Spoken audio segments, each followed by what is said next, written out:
৬০০ বছর আগে ঘোষাল পরিবারের সাধক ছিলেন রামানন্দ। সাধকের মৃত্যুর পর তার স্ত্রী গোসাইমণি স্বামীর চিতায় ঝাঁপ দিয়ে সহমরণে গিয়েছিলেন। এরপর ঘোষাল পরিবারে আরও এক সাধক কৃষ্ণকান্ত তর্কবাগীশের জন্ম হয়। তিনি দেবীর স্বপ্নাদেশ পান।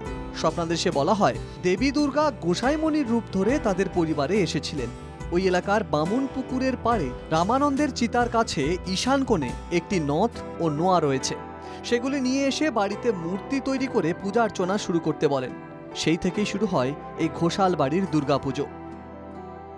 এখানে বধূরূপে এসেছিলেন, তিনি নিঃসন্তান ছিলেন।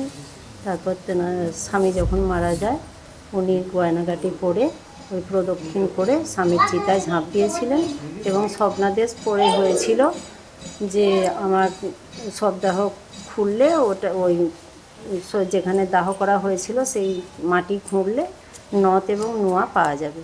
সেইটা আমাকে যেন প্রতি বছর আমাকে যেন পড়ানো হয়।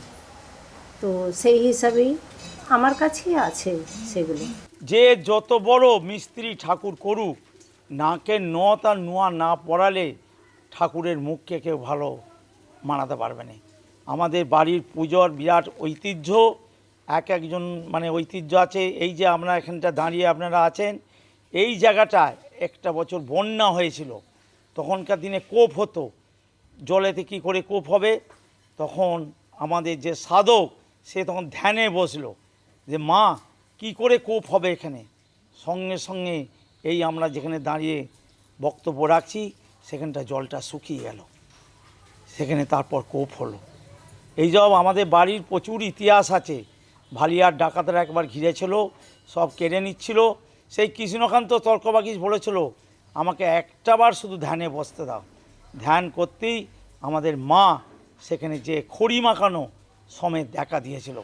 সেই থেকে ভেলের লোকেরা পাঁটা ঢাক ঢোল দিয়ে পুজো দিতে আসতো। জানা যায় ১ বছর পুজোর সময় বন্যায় প্লাবিত হয় এলাকা। মন্দির চত্বর জলে ভরেছিল। কিভাবে পুজো হবে তা নিয়ে দুশ্চিন্তায় পড়ে গোটা ঘোষাল পরিবার। সেই সময় সাধক কৃষ্ণকান্ত কাতর সুরে দেবী দুর্গাকে স্মরণ করতে লাগলেন।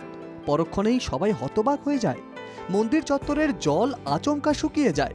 জনশ্রুতি আছে এবাড়ির দুর্গার কাছে মানত করলে ফলে যায় তা। একদম আমাদের মহালয়া থেকে শুরু হয়, বাড়িতে ঘর পরিষ্কার বলো, তারপর নানা রকমের কাজের মধ্যে দিয়ে সময়গুলো কেটে যায়।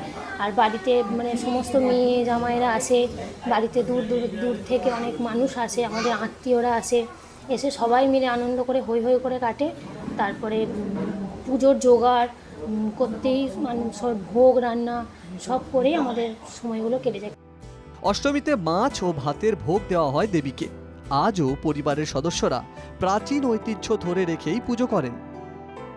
এই পুজোটা শুধুমাত্র দুর্গা পুজো বলে না, কিন্তু এই ঠাকুর যখন আসে না মনে হয় আমাদের বাড়িরই মেয়ে একদম আমাদের নিজেদের লোকের মতন হয়ে যায়। যেন একদম বাড়িতে একটা মেয়ে এলে যেমন তার আনন্দ হয়, ঠিক এই মা দুর্গারও আমাদের সাথে মিশিয়ে নিই আমরা।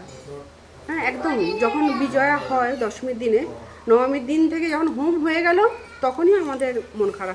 ছোট থেকেই প্রচুর আনন্দ হয়, যেহেতু নিজেদের বাড়ির পুজো, সবার কাছে গল্প বলা থেকে বন্ধু বান্ধব বাড়ির সবাই আসে, বন্ধু বান্ধবদের আসতে বলা, এবং কোথাও আমরা ঠাকুরও দেখতে যাইনি, এখানেই থাকি।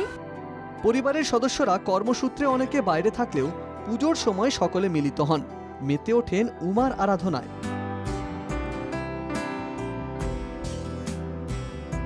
হুগলি থেকে তুহিন পাত্রের রিপোর্ট, NKTV বাংলা।